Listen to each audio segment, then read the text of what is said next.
इस वीडियो को लाइक कीजिए, अपने दोस्तों के साथ शेयर कीजिए और अगर अभी तक आपने हमारे चैनल को सब्सक्राइब नहीं किया तो इसे सब्सक्राइब कर लीजिए और साथ ही मौजूद बेल आइकन को दबा लीजिए ताकि आपको तमाम नई स्टोरीज मिलती रहे। ये बदकिस्मती है कि पाकिस्तान का रवैया हमेशा यही रहा है। इसमें बेहतरी के वक्फे बहुत मुख्तसर रहे हैं। अनिल साहब ने जोगिंदरपाल के घर बम फटने का जिक्र किया था। वो वाकया मैंने अखबारों में पढ़ा था। मेजर बख्शी वाले वाकये से मैं बेखबर हूँ। वहाँ ऐसे वाकयात होते हैं तो हमारी तरफ से भी कोई ना कोई जवाबी कदम उठाया जाता होगा। मैंने सवाल किया, भारत अदम तशद्दुद और अहिंसा के असूलों पर कारबंद है, हम जवाबी कार्रवाई नहीं करते। उसने शराब का एक घूंट लेकर मकारी से कहा, ये तुम क्यों पूछ रहे हो? ऐसी अमली कार्रवाइयों से मुझे खौफ आता है। मुझे अंदेशा था कि कहीं मुझसे ऐसी तवक्कात न बांध ली जाए। भारत में मरने वाले पाकिस्तानी सफारतकारों के बारे में मैं सोच कर रह गया। वो हंस पड़ा। ऐसा नहीं होता, जरूरत पड़ जाती है तो खास आदमी ऐसे काम अंजाम देते हैं। हंसते हुए उसके दांत भेड़िए के दांतों की तरह चमक रहे थे। फिर मुझे कोई फिक्र नहीं है। ये बताओ कि मेरे मुस्तकिल राब्ते किस तरह के? सब्र से काम लो, वक्त आने पर हर बात बता दी जाएगी। सबसे पहले तुम्हें यह फैसला करना है कि पाकिस्तान कब लौट रहे हो। मैं कल शाम तक बता दूंगा मुझे किससे और कैसे राब्ता करना होगा। रीना मुझे अलग होती हुई नजर आ रही है। उसने अपने दराज से एक कार्ड निकाल कर मेरी तरफ बढ़ा दिया। इस पर मेरे दफ्तर और घर के फोन नंबर हैं। तुम रात 12 बजे से पहले कहीं भी फोन कर सकते हो। वो बहुत सादा विजिटिंग कार्ड था जिस पर नरेश शर्मा के नाम और दोनों फोन नंबर के सिवा कुछ नहीं था। मैंने कार्ड को दोनों तरफ से देखा, फिर हैरत से कहा, इस पर तुम्हारा ओहदा, दफ्तर का नाम या घर का पता कुछ भी नहीं है। मेरा दफ्तर तुमने देख लिया, घर करोल बाग में है। बड़े साहब के बाद मैं इस दफ्तर का दूसरा बड़ा हूँ। उसने मेरे तजस्सुस से माजूज होते हुए जवाब दिया। नागर ने मेरे फिंगरप्रिंट्स लिए थे। रीना ने बताया कि मेरी और उसकी पहली मुलाकात की वीडियो फिल्म भी बनाई गई थी। इस बारे में तुम क्या जानना चाहते हो? उसने मेरी आंखों में झांकते हुए इज्तबा अमेज लहजे में पूछा। मेरी मालूमात अधूरी हैं। मैं दिल्ली में हूँ, हर वक्त तुम्हारी दस्तरस में हूँ। तुम्हारे लिए इन चीजों की क्या अफादियत है? यह तय हो चुका था कि तुम्हें हमारे लिए काम करना है। नरेश ने थोड़े से तअक्कुफ के बाद कहा, तुम हमेशा दिल्ली में नहीं रहोगे। तुम जल्द अज जल्द पाकिस्तान वापस जाकर अपना काम शुरू करोगे। अपने घर पहुंचकर तुम हमसे मुनहरिफ हो गए तो ये दोनों चीजें हमारे काम आएंगी। तुम इन्हें मेरे खिलाफ इस्तेमाल करोगे। मैंने थूक निकलते हुए अपनी बेआरामी की अदाकारी की। तुमने हमें धोखा देने की कोशिश की तो इन्हें इस्तेमाल किया जाएगा। इससे पहले ये दोनों चीजें महफूज रहेंगी। तुम्हारी वादा खिलाफी की सूरत में वीडियो की नकलें कराची में फैला दी जाएंगी। वहां ऐसी फिल्मों की बहुत मांग है। इसमें तुम्हारी फितरी तस्वीरें हैं। फिंगरप्रिंट्स के जरिए तुम दुनिया के किसी भी गोशे में पहचान लिए जाओगे। ये दोनों चीजें अब हमारे रिकॉर्ड का हिस्सा बन चुकी हैं। तुम्हारी नीयत साफ है तो तुमको इनसे कोई खतरा नहीं है। मेरा ऐसी चीजों से कभी वास्ता नहीं पड़ा, लेकिन मैंने फिल्मों वगैरह में देखा है कि फिल्में और फिंगरप्रिंट्स दोनों चीजें खतरनाक होती हैं। गलत हाथों में पहुंच गई तो मेरी जिंदगी हराम हो सकती है। मैं ये जानना चाह रहा था कि वो दोनों चीजें किसके कब्जे में थी। मैं सीधा कोई सवाल करता तो नरेश शर्मा के कान खड़े हो जाते। मैं घुमा फिरा कर अपने सवाल का जवाब लेने की कोशिश कर रहा था। राह का सारा असासा रिकॉर्ड ही रिकॉर्ड है, नरेश ने कहा। यहाँ हर चीज सही मकाम पर सही आदमी की तहवील में होती है। जिस दिन इस निजाम में कोई खराबी पैदा हुई सब कुछ तबाह हो जाएगा। इस बारे में तुमको परेशान होने की जरूरत नहीं। हम अपनी बाजी का हर कार्ड उसकी नागुज़ीर जरूरत के वक्त खेलना जानते हैं। ये तुम्हारे पेशे की बातें हैं, इन्हें तुम ही समझ सकते हो। मैं उम्मीद करता हूँ कि तुम इन चीजों की हिफाजत करोगे। मैंने कब कहा कि वो चीजें मेरे पास हैं जो तुम मुझसे उम्मीद बांध रहे हो? उसने शातराना अंदाज में पूछा। फिर कहा, मगर तुम मुतमईन रहो, वो चीजें जिसके पास भी हैं पूरी तरह महफूज हैं।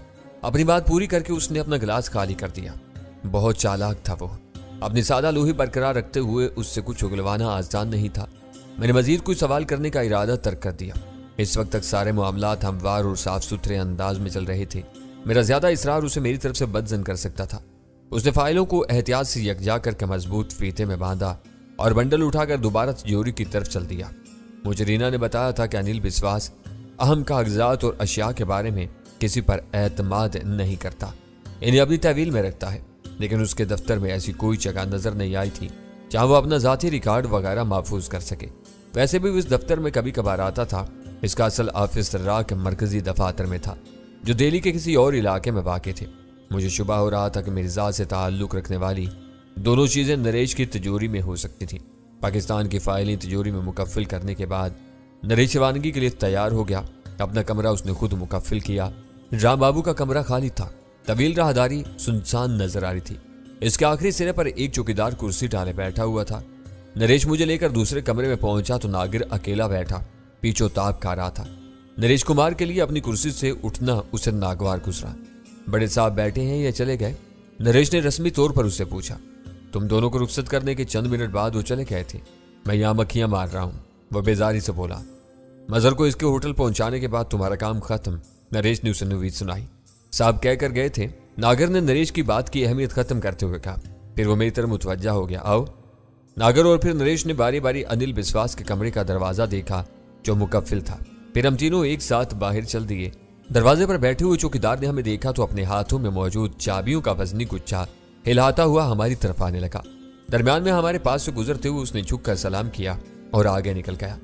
हमारे जाने के बाद शायद यही इस इमारत में रह जाएगा, मैंने रवा रवी में कहा। हाँ, ये महकमे का चौकीदार है, खाली कमरों में ताले डालने के बाद छत पर चला जाता है, वहीं इसका कमरा है, नरेश ने जवाब दिया। मेरे ज़हन में चरखा चलना शुरू हो गया।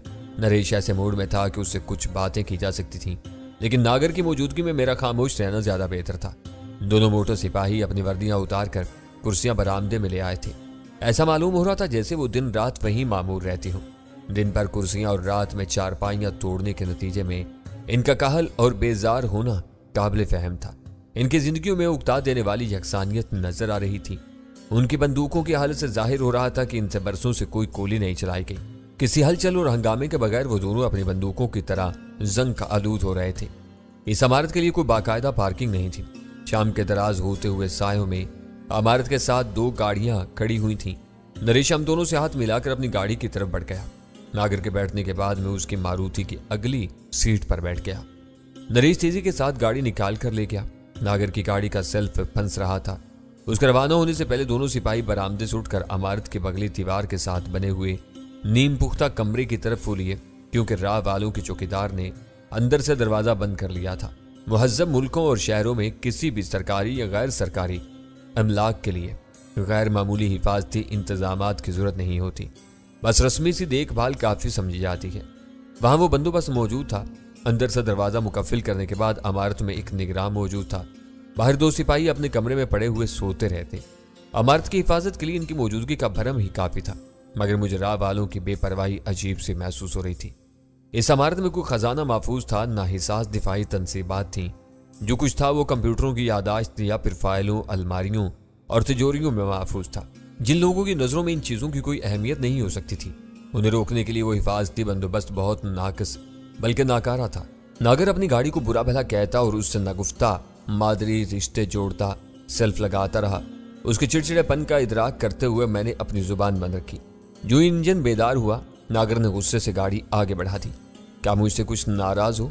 चंद मिनट गुजर जाने के बाद मैंने रसानिया से पूछा, तुमने अंकल से मेरी शिकायत करके अपने हक में कांटे बोल लिए हैं? वो मेरी तरफ देखे बगैर घुराया। इस वक्त तुम उसके मेहमान हो, इसलिए मैं तुम्हें बर्दाश्त करने पर मजबूर हूं, लेकिन ये याद रखना कि नागर किसी का कर्ज बाकी नहीं रखता। मैं जल्द ही तुम्हें देख लूंगा। उसने आखिरी फिक्रा कहकर अपनी हैसियत का भरम तोड़ दिया। इसे यह मालूम नहीं था कि उसके अंकल या साहब की ख्वाहिश थी कि मैं जल्द अज जल्द भारत छोड़ दूं। वो दूसरों पर खुद को जो कुछ भी जाहिर करता रहा हो। अनिल विश्वास का मुंह चढ़ा और चाहे था मोतमद हरगिज नहीं था। ओहो, तुम तो वाकई नाराज हो। मैंने तुम्हारी शिकायत नहीं की थी। बरसबील तज़किरा मुझे बताना पड़ा कि तुम मेरे पासपोर्ट की हाजत महसूस कर रहे थे। तुमने अंदर जाने से पहले मुझे आंख मारी थी। तुम्हारे दिल में कोई बदमाशी सर उठा रही थी। अंदर जाकर तुमने रंग दिखा दिया। तो मुझे 10 दफा आंख मार लेना, मगर मुझसे यूं मुंह ना फेरो। अब मैं तुम्हारा साथी बन चुका हूं। मुझे तुम सबके ताउन की जरूरत है। मेरे मुंह मत लगो और चुपचाप बैठे रहो, वरना गाड़ी से यहीं उतार दूंगा। उसका मूड बदस्तूर बिगड़ा हुआ था। मैंने गहरा सांस लिया और अपनी समत की खिड़की से बाहर का नजारा करने में मसरूफ हो गया। इस दौरान में मेरा जहन मुसलसल सोचने में मसरूफ था। 4 बजे मैं अपने कमरे में वापस पहुंचा तो गजाला मुसर्रत से झूम उठी। उसे उम्मीद नहीं थी कि मेरी गुलू खुलासी में इतना कम वक्त लगेगा। आज की मुलाकात ने नक्शा बदल दिया है, मैंने पुरजोश लहजा में उसे बताया। अनिल विश्वास और नरेश शर्मा से मुलाकातें हुई और ग्रीन कोबरा फाइल का सुराग भी मिल गया है। अगर मेरा मंसूबा कारगर रहा तो हम पूरी सुरखरुई के साथ कल भारत से निकल जाएंगे। कल? हैरत से गजाला की आंखें पेशानी पर जा चढ़ी। ये कैसे मुमकिन है? सब मुमकिन है। आज रात हम शायद होटल छोड़ देंगे और आगरा रवाना हो जाएं। सुबह की पहली परवाज से हम अमृतसर पहुंचेंगे और ट्रेन से लाहौर के लिए रवाना हो जाएंगे। वहां से सुबह 10-11 बजे के लगभग ट्रेन अटारी और वाहगा के रास्ते लाहौर के लिए रवाना होती है। हम आगरा क्यों जाएंगे? ये सब कैसे होगा? वीरा का क्या बनेगा? मेरे इंकशाफात ने उसे बौखला कर रख दिया था। वीरा के बारे में मजबूरी है, CSD हाथ से निकली हुई है। कुछ पता नहीं कि मेरी निगरानी जारी है या खत्म कर दी गई है। जब तक ये बात साफ नहीं होती मैं नीचे जाकर पब्लिक बूथ भी इस्तेमाल नहीं कर सकता। इनका कोई ना कोई आदमी मेरे आसपास मंडराना शुरू कर देगा। मंडराता रहे, इशारों के नायों में वो बात समझ लेगी। उसे मालूम है कि आज आपकी एक अहम मुलाकात होने वाली थी। उसने जोर देकर कहा। फिर उसे अपना पहला सवाल याद आ गया। ये आगरे का जिक्र अचानक कैसे निकल आया? हालात में कोई ड्रामाई तब्दीली आई है तो इसमें आगरा जाने की क्या जरूरत पेश आ गई? इनके लिए हम होटल छोड़कर आगरा के लिए रवाना होंगे, मगर ऐसा नहीं होगा। एंड मुमकिन है कि आज की रात तुम्हें सरला के गेस्ट हाउस में बसर करनी पड़े। इस प्रोग्राम पर इसी वक्त अमल हो सकेगा जब मेरा गोपाल, सुनील या वली राम से कोई राब्ता हो। इनकी मदद के बगैर मैं कुछ नहीं कर सकूंगा। आपकी हर बात उलझी हुई और मेरी समझ से बाला है। अगर आप कुछ सोच चुके हैं तो खुलकर मुझे बताइए कि क्या करने का इरादा है। वो खफकी से बोली। हम किन लोगों के लिए आगरा रवाना होंगे? मुझे एहसास हुआ कि वो हक व जानिब थी। मैं नागर के साथ सफर के दौरान में जो कुछ सोचता चलाया था मैंने वही बोलना शुरू कर दिया था। इन बातों में बज़ाहिर कोई रब्त नहीं था, मगर मेरे जहन में दरमियानी कड़ियां जन्म ले चुकी थी। राह वाले चाहते हैं कि मैं जल्द अज जल्द पाकिस्तान वापस जाकर इनके लिए काम करना शुरू कर दूं। मैंने बहुत इख्तिसार से अपनी बात शुरू की। मैंने वक्त लेने के लिए इनसे बहाना किया कि तुम भरपूर चांदनी रात में ताजमहल देखना चाहती हो। अनिल विश्वास का दबाव है कि चांदनी रात का इंतजार करने के बजाय हम जल्द अज जल्द आगरे का चक्कर लगाएं और वापस चल दें। अपने रूम में बात करते करते मैं चौंक पड़ा। मैंने पिछले 3 घंटों के बारे में गजाला से एक लफ्ज नहीं पूछा था। जोश और रहजान के आलम में अपनी कथा छेड़ दी थी। कदरे तवक्कुफ के बाद मैंने पूछा, मेरे जाने के बाद किसी ने तुमको सताने या कमरे में दखल अंदाज होने की कोशिश तो नहीं की थी? मुझे मुदाखलत का खौफ लाहक था, लेकिन खुदा का शुक्र है कि किसी ने इधर का रुख नहीं किया। आप अपनी बात पूरी करें। बाद में सूरत हाल अचानक बदल गई। मेरी बात अधूरी रह गई क्योंकि फोन की घंटी बजने लगी थी। गजाला ने इस्तेफामिया नजरों से मेरी तरफ देखा और मैंने बढ़कर रिसीवर उठा लिया। दूसरी तरफ गोपाल था। उसकी आवाज सुनकर मैंने दिल ही दिल में खुदा का शुक्र अदा किया। इस रोज मुकद्दर मेरी यावरी कर रहा था। वो कह रहा था, मैं नीचे से बोल रहा हूँ। जाते हुए 7 नफरी भीड़ तुम्हारे पीछे लगी हुई थी। अब मैदान साफ है, दूर दूर तक किसी का पता नहीं है। मैं बहुत बेचैनी से इस पैगाम का इंतजार कर रहा था। अमानते लेकर फौरन ऊपर आ जाओ, मैंने किसी तवक्कुफ के बगैर कहा। अभी हमारा एक जा होना मुनासिब नहीं। सुनील सामान ला रहा है, मैं अपने ठिकाने पर पहुंचकर खुद तुमसे राब्ता करता हूँ। मैं इंतजार करूंगा। आज हमारा एक एक लम्हा बहुत कीमती है। ये कहकर मैंने फोन बंद कर दिया। CSD टेलीफोन लाइन से जोड़े बगैर गुफ्तगू को तूल देना हम सब के लिए खतरनाक साबित हो सकता था।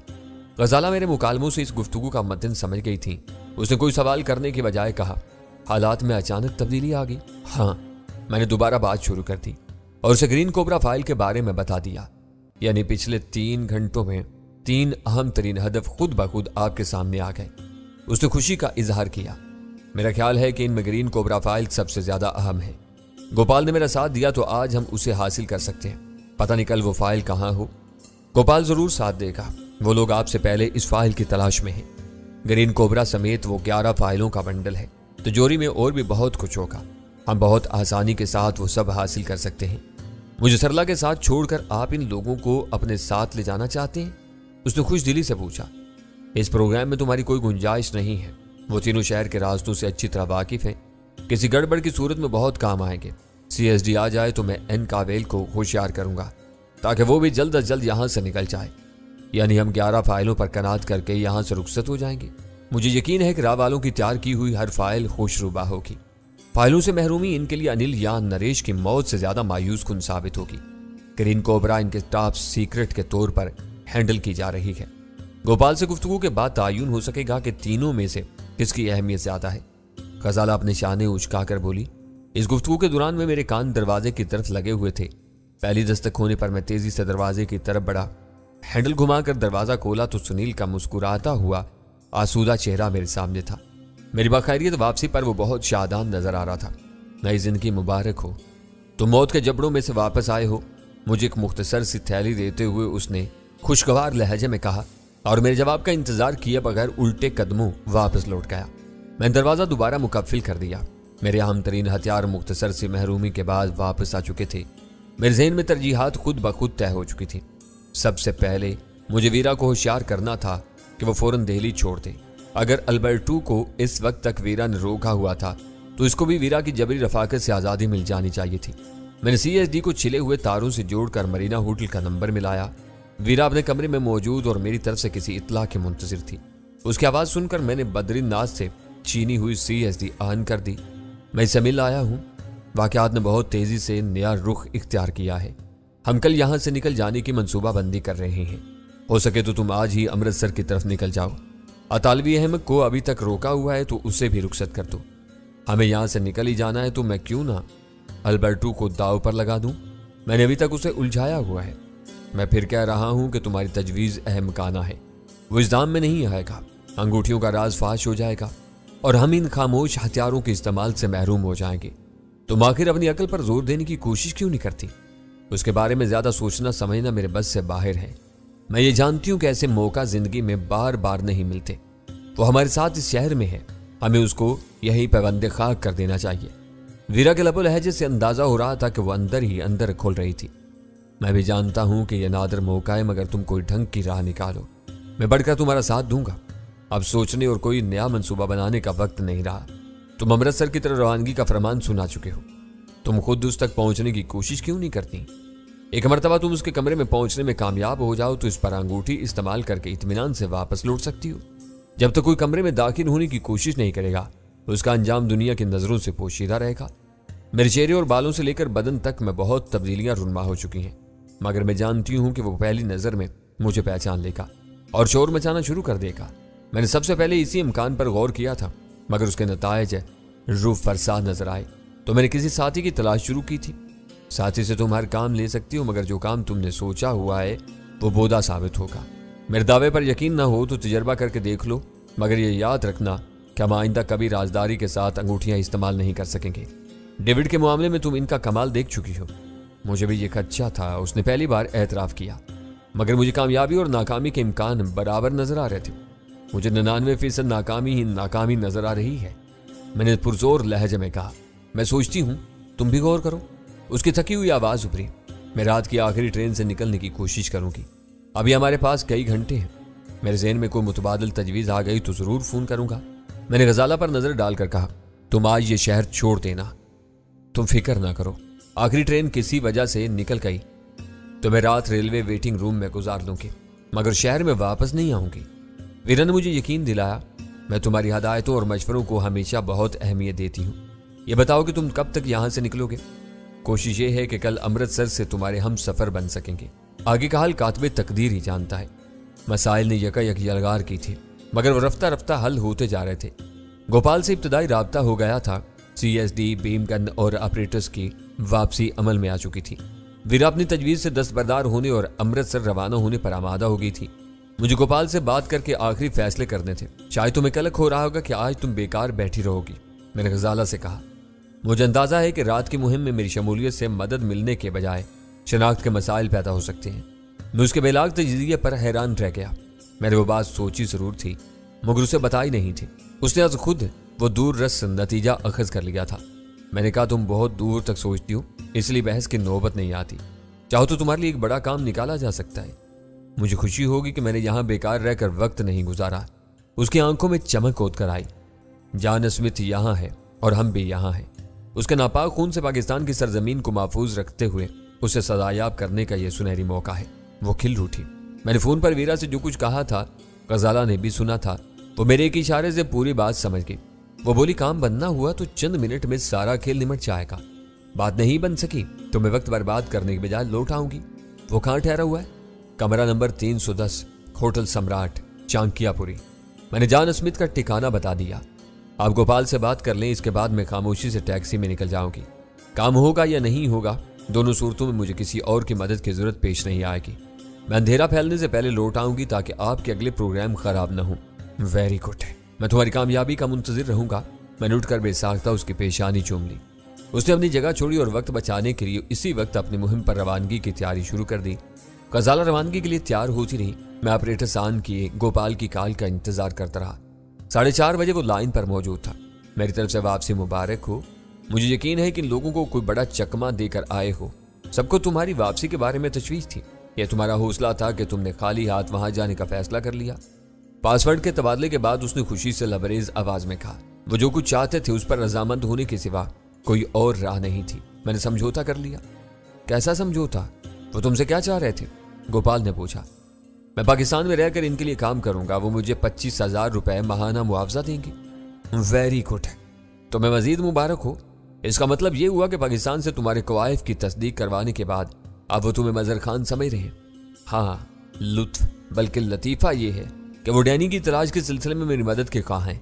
उसकी गिरफ्तारी या मौत की सूरत में मुझे न सिर्फ अमरीकी इनाम दिलवाएंगे बल्कि राह वाले भी लाखों रुपए का इनाम देंगे।